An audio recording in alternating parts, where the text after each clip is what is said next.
une altitude plus basse, nous n'avons plus mal à la tête. Nous sommes à Tupiza. Alors Tupiza a une altitude entre 2953 mètres et 2800. Elle se situe donc entre Potosi et Tarira. Et on va aller découvrir la ville ensemble. La ville a une gare et en plus elle est toujours opérationnelle. Et j'espère qu'on va avoir la chance de voir un train.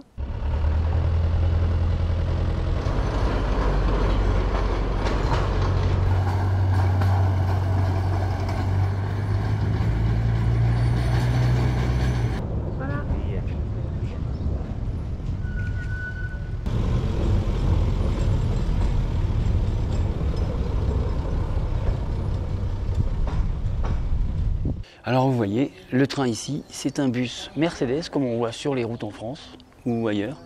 Là, il était équipé en train et ils vont faire une petite révision. Je ne sais pas si vous verrez, mais il y a un portail en fait à chaque bout ici et également l'autre côté. Et quand il y a le passage d'un train, eh ben, ils ouvrent les deux portails.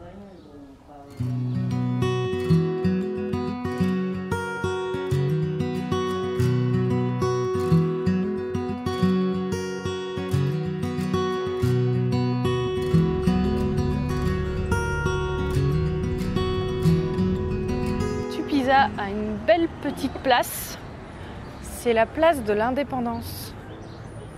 Regardez comme c'est super joli. Et en plus c'est aussi très animé. On est en semaine pourtant. Excellent.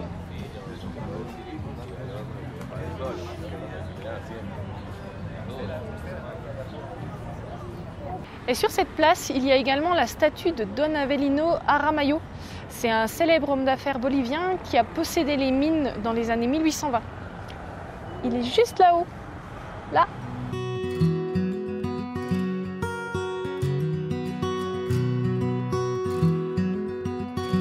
Regardez-moi la taille de cet arbre. C'est joliment composé, on a les bancs de couleurs, la petite maisonnette, beaucoup d'arbres, des fleurs, des petites allées sympathiques. Oh, c'est vraiment une très jolie place. Et juste à côté de la place, il y a la cathédrale de Tupiza, la cathédrale Nuestra Señora de Candelaria. Alors on a pris un petit peu de hauteur, on est monté en haut d'une colline. On a d'ailleurs ici un Jésus. Et d'ici, on surplombe, on a vraiment un panorama qui surplombe toute la ville et ses alentours.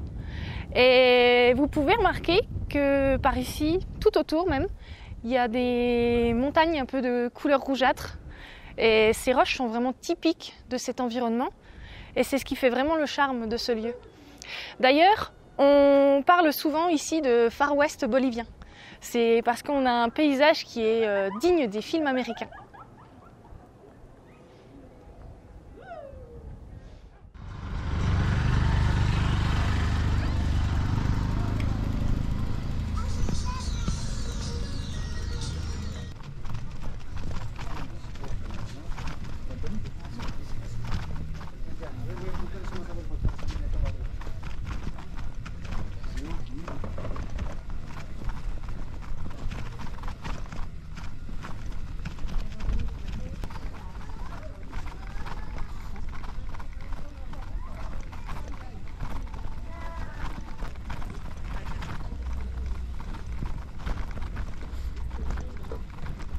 Alors vous avez vu, c'est une rue commerçante, c'est un marché qui se trouve dans toute une rue et on y trouve de tout.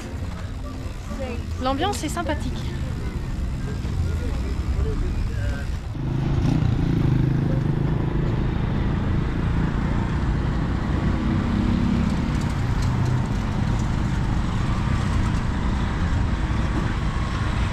Depuis qu'on a traversé la frontière de la Bolivie, on n'a pas encore fait de course. Alors là, on se dirige vers la ville.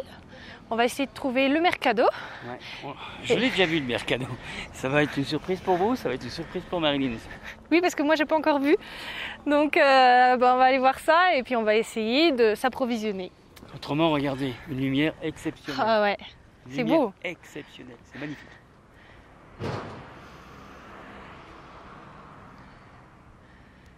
Petit 360 en passant. Allez, on va faire les courses.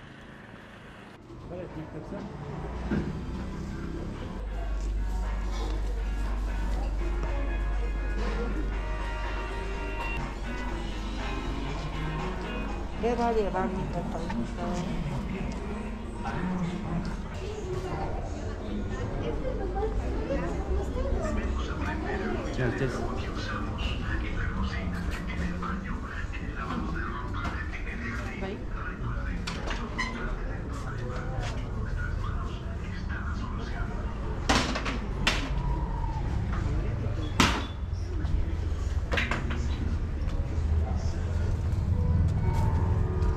Regarde.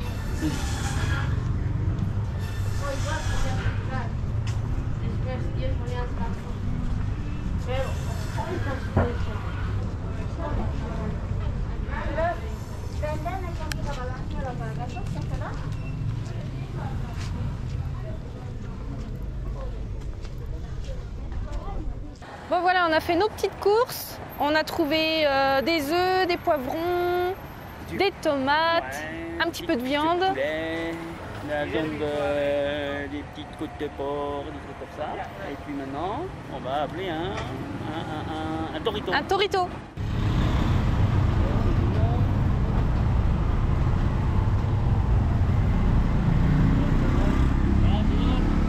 Alors les toritos, ce sont les petits véhicules qu'on voit partout ici. Et donc on est entre la voiture et la moto. On en a pris un pour rentrer vu qu'on a pas mal de petites courses. Et puis ça fait l'occasion de tester. C'est pas mal. Surtout que j'adore. Ah oui, c'est excellent. On nous a dit qu'il y en avait 2000 ici pour tout Pisa. Donc à peu près 40 000 habitants et il y a 2000 toritos. Ça se couvre, vu. Et je fais attention parce que j'ai les yeux sur les genoux.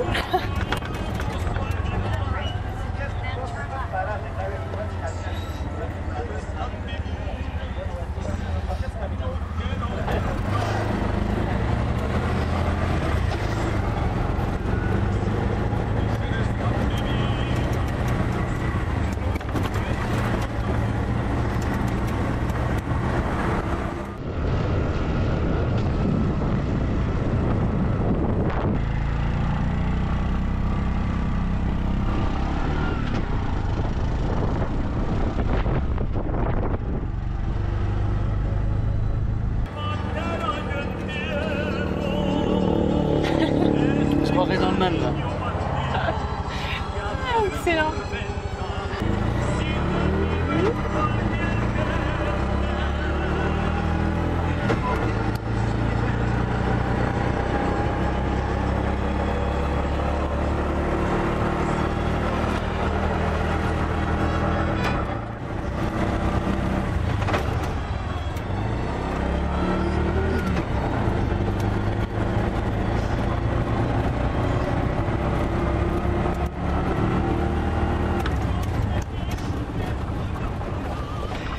Et on arrive au camion.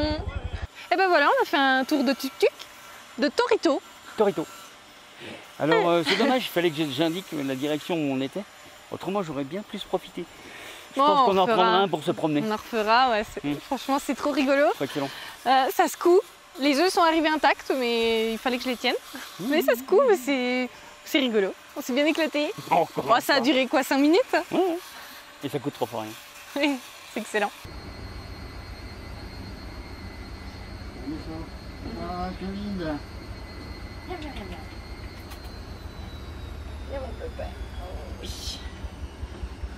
Ok. Y el señor gato, ¿Es macho o hembra? macho, sí. Macho. Cortan los cojones, pues no sabe cómo se dice. Ah, ya, castrado. ¿O malo es? ¿No es malo? No, no, tranquilo. Ouais, il va juste sauter un petit coup quand il va en mettre. Justo hacer así. C'était bien? Il a pas bougé mon pépère. Masita. Bueno, gato. Voilà. Hermoso. Allez, tiens. Puedes tener su... Si, si, si.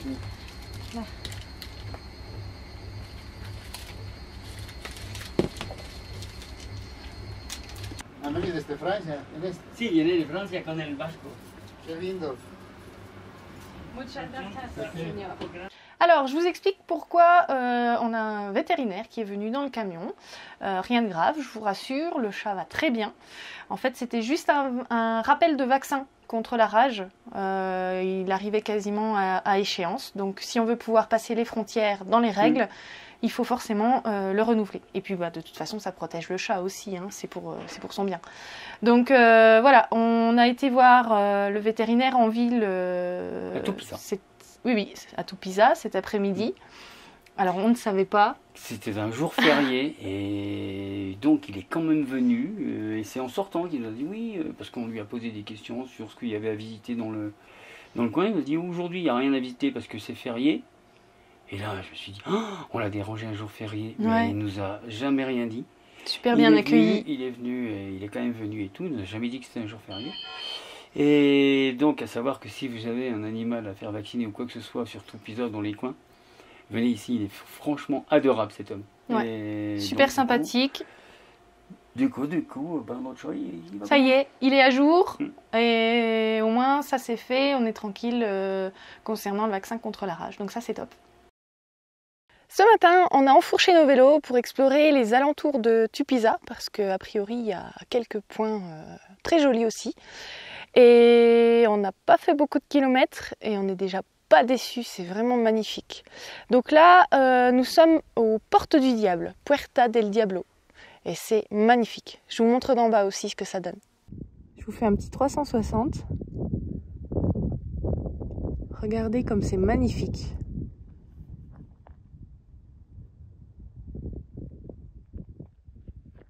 C'est majestueux. C'est trop beau. Ce calme et cette lumière, ce ciel magnifique. J'adore. C'est vraiment un paysage de western, il n'y a pas à tortiller. Magnifique.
Alors ça c'est Los Machos.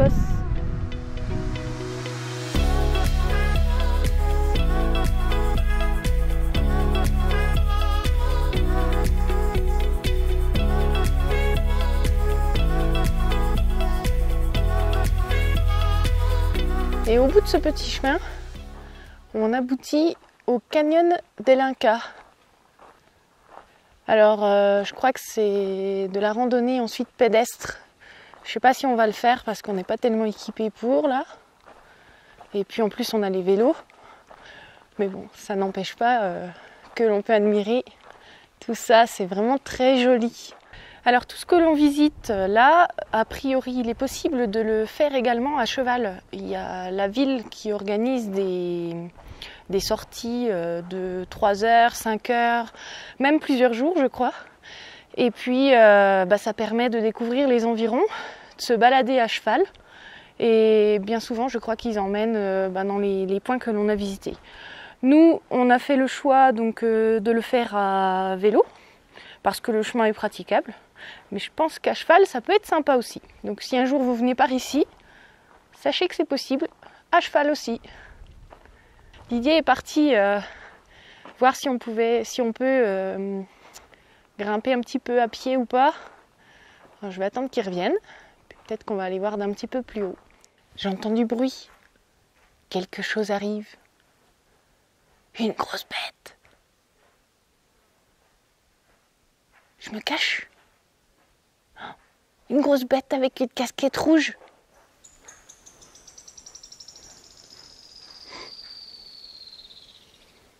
Et ben voilà mon Didier. Alors, t'as vu de belles choses? C'est beau tout le long. Mais 10 km et 10 km. Il y a une randonnée à pied à faire, non? Ouais. Bon, on n'est pas équipé pour là. Non. Mais plus tu montes, plus c'est beau, plus c'est...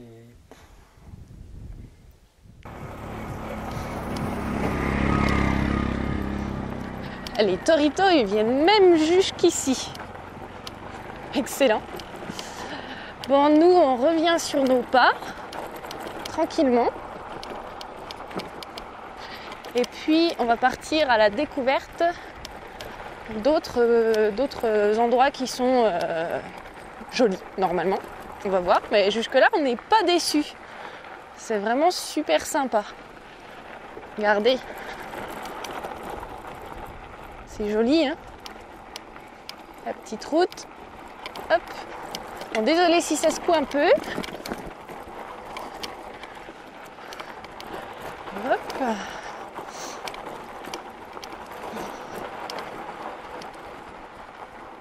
Regardez ce petit virage dans la roche. Super sympa.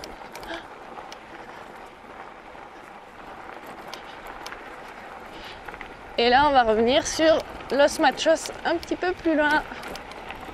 Allez, on vous reprend à un autre endroit. On est désormais sur le site de Toroyo. Et donc en fait, on a une sorte de bassin qui est alimenté par la rivière Don Juan del Oro. Alors je ne sais pas si c'est exactement ça le bassin, mais en tout cas, c'est super joli parce qu'on est encore au milieu des montagnes.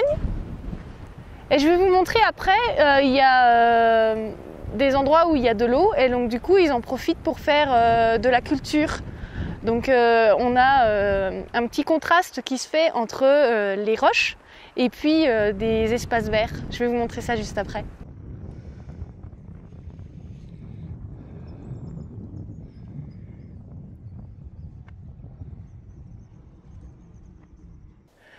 Regardez ces cultures. Là, on a même des fleurs. Et en plus, ça sent super bon. Ça, c'est dommage qu'on puisse pas vous le partager. Puis c'est super mignon en plus. Et là, tout le long, on a donc des cultures. Le petit toutou qui nous regarde.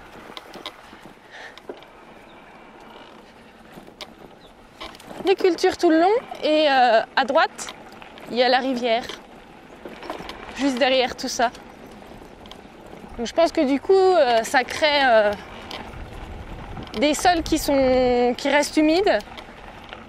Et c'est favorable à toutes ces cultures. Je vais voir si je peux pas vous les montrer un peu mieux après. Ah, regardez.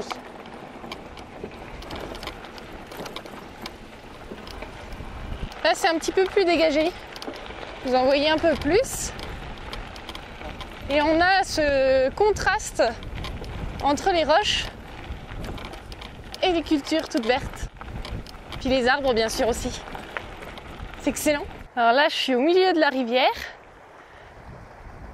Et comme ils sont super astucieux, ils ont fabriqué leur propre petit pont maison, pour pouvoir traverser. C'est excellent. Et il est costaud en plus. Hein. Bon, on n'y passerait pas le camion, ça c'est sûr. Mais ça fait du petit pont sympa et pratique.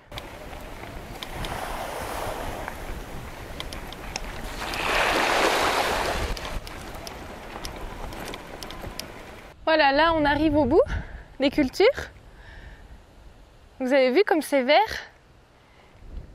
Et juste derrière, c'est tout sec. Et là en fait c'est le fleuve qui va se remplir petit à petit.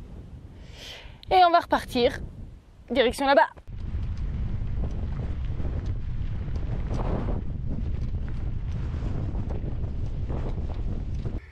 On arrive à 3007. On est parti à 2009. Heureusement qu'il y a des vélos électriques. Mais bon, pour moi, il me reste 9%. Et exactement 1,5 km. Donc après, comme c'est toute la descente, et ben ça va le faire. Allez Marilyn, on y croit. Alors, c'est pas ce que tu m'as dit qu'il y avait un beau point de vue. Hein. Ouais. Une autre balade nous a menés ici. On est sur le site d'El Sillar. On est à peu près à 3009. On est sur une crête, entre deux vallées. Franchement, la vue est magnifique. Marilyn est déjà en train d'en profiter. Je vais vous montrer tout ça. Ça, c'est la route qui continue à monter. Hein. Tout ça là-haut, là-haut, là-haut. Qui va de l'autre côté. Donc ouais, c'est un peu plus de 4000. Après, l'altitude, on s'en fout. Hein, c'est... Et voilà. Bon. On est à baver, même avec des vélos électriques. Hein. On est à sec. Et on est passé de la vallée en bas, non, c'est pas celle-là. Hein. Je crois pas. Non, ça en est une autre. Non, je crois qu'on vient de là-bas. On vient de l'autre côté là-bas. Ouais. Ça va aller le coup, c'est joli. Magnifique, c'est profond. Là. Nous, on trouve que c'est magnifique. On va vous montrer tout de suite. Je pense que vous aussi. Mais même si c'était pas magnifique, on l'a mérité parce que on a fait que monter en vélo et on a vidé les batteries. Et on est passé de combien? De 3000 à 3900 mètres de dénivelé. Ouais. Donc ça a bien grimpé. Et c'est vraiment très joli. On vient de tout là-haut. Regardez cette vue.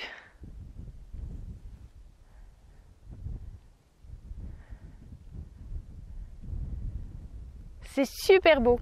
Et l'autre côté, on a les vélos. Et l'autre côté, c'est beau aussi. On a vraiment de belles couleurs.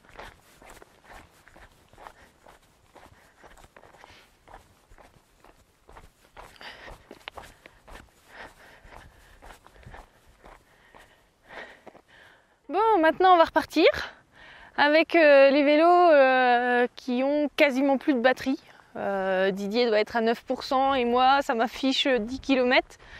Mais l'avantage pour nous, c'est que normalement c'est quasiment que de la descente, à part le début ici. Et je peux dire quelque chose? Oui, tu peux dire quelque chose. Ça sent la bêtise. J'ai trouvé la faille de mon vélo, je crois que je vais repartir avec une batterie chargée parce que je viens de changer le Calorsta et maintenant c'est reparti. Quoi. Je savais que c'était une bêtise. Non, c'est un Calorsta. Bon. Allez, on redescend. C'est parti. Notre petite Marilyn qu'elle a. Donc, nous, on est allé jusque là. Bon, le beau point de vue. Voilà. Ça va? C'est fatigant, mais c'est de la bonne fatigue.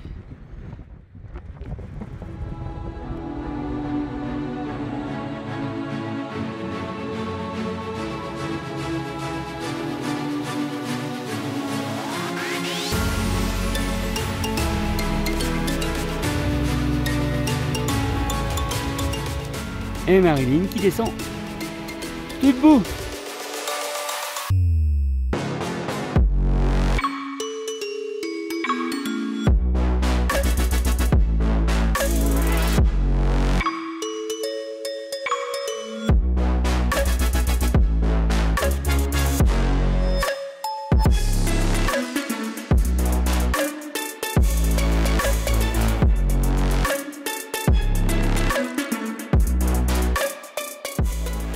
Qu'est-ce que tu manges là? Du local. Et il y a quoi dedans? Il y a du poulet, il y a un peu de tout, des patates et du maïs. Ça se mange normalement avec les doigts, mais je demande une petite cuillère. C'est bon? Ah ouais. Il y a des os, mais c'est bon. Alors c'est ici à Tupiza que Butch Cassidy et le Kid ont fait leur dernier braquage de banque. Quand ils se sont échappés, ils ont été interceptés dans la ville voisine où la police bolivienne les a gravement blessés. Venant la mort venir, Butch a tué le kid et s'est suicidé ensuite. Par contre, suivant certains écrits, Butch Cassidy aurait survécu et aurait vécu longtemps après ce braquage. Alors à Tupiza, nous avons logé chez Mario. Donc c'est un habitant qui met à disposition son terrain et ses locaux à disposition des voyageurs. Donc vous voyez, autour on a des arcades. Ça c'est chez lui, on peut se poser là comme on veut. Normalement derrière nous, là-bas, c'est l'endroit où les voyageurs se stationnent. Nous c'est pas notre cas, on est de l'autre côté. Parce que pour venir ici, il y avait un fil de à 3 mètres ou un truc comme ça. Donc en tout cas moins de 4 mètres de haut. Et puis également, même au niveau du poids, c'était pas bon du tout. Mais de toute façon, de l'autre côté, c'est un endroit hyper sécure et on n'entend pas un seul bruit. Mais pas un bruit du tout. On est en plein centre-ville, on n'entend rien. Tout près du centre-ville. C'est fabuleux. Donc super au calme, un accès au Wi-Fi. Donc ça m'a d'ailleurs bien rendu service. Et puis quand on a besoin de quelque chose, ils sont vraiment serviables, super sympas. Ouais. Donc voilà, si un jour vous venez à Tupiza, vous pouvez venir ici, il n'y a pas de souci. Ah oui, il n'y a aucun problème. Et donc, en plus, ils ne sont pas sur vous tout le temps, ils sont hyper discrets et tout. Nous, c'est ce qu'on aime. Oui, tout à fait. Donc on a vraiment adoré. Merci à vous. Et vous les trouvez donc sur l'application iOverlander. Et si je peux, j'essaierai de vous mettre justement le nom, l'intitulé. Là ou là Non, je sais pas, on verra bien. Là. On a eu une grosse mésaventure, enfin pas nous en fait, notre drone, qui fait bien mal au cœur et au portefeuille parce que on a craché le drone. Et montre voir l'état du drone. Bon, je l'ai quand même mis sur Mercado Libre et puis sur Le Bon Coin pour le vendre d'occasion. Il y a quelques petits travaux à faire. Regardez l'état du drone. On l'a retrouvé, c'est déjà pas mal. La batterie d'un côté, le drone de l'autre, un petit peu. Et puis bon, il ne peut plus filmer parce que la caméra elle filme dedans. On peut peut-être le réparer. Attends, j'ai déjà une offre sur Le Bon Coin. Parce que tout ce qui est cassé se vend sur Le Bon Coin. Voilà. Mais on a encore un moteur en état. Ouais. Enfin, en soufflant dessus, il volera peut-être. Il manque un bout là quand même. Il est encore dans les roches, le bout manquant. Ouais. Parce qu'en plus, ça a été une petite aventure aussi pour aller le récupérer. Quand il s'est craché, on a dit bon, ok, on essaye d'aller le récupérer. Et donc on a été entre les roches. Didier est parti. Et à un moment donné, il est revenu avec le drone dans les mains, mais dans cet état-là. C'est-à-dire que quand j'étais en train de survoler les rochers que je voulais visiter, et puis passer dans une petite mais c'était vraiment magnifique, et au moment de faire demi-tour, donc grosse rafale de vent, là vous voyez, c'est la première rafale de vent de la matinée. Ouais. Et on va vous montrer l'image. Ouais, je vais essayer de vous mettre les images du crash. Et on n'a pas le temps. Pas le temps de récupérer. Il est tombé tout de suite. Peut-être trop bas. Alors bon, c'est sûr qu'au final, ça fait mal au cœur parce que c'est un appareil qui coûte quand même très cher. Mais il reste un bras de renfort si vous voulez. Bon, après ça fait partie du jeu et si on l'utilise pas, on risque pas de le cracher. Et là, on l'a utilisé. On a joué. Il est tombé. J'ai perdu.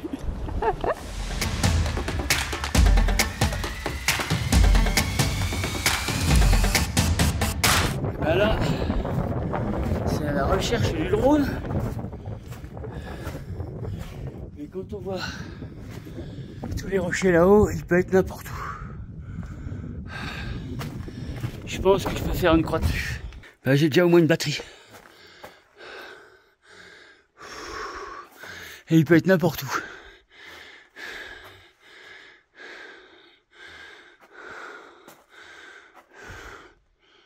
La chatte.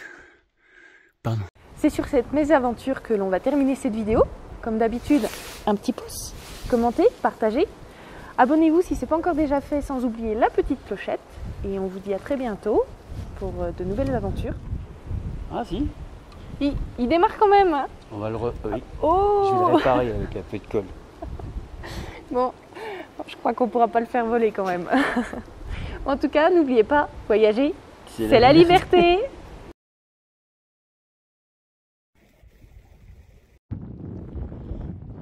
Nous sommes à 4700. Alors voilà la base en poids lourd. Alors vous avez... Alors de là...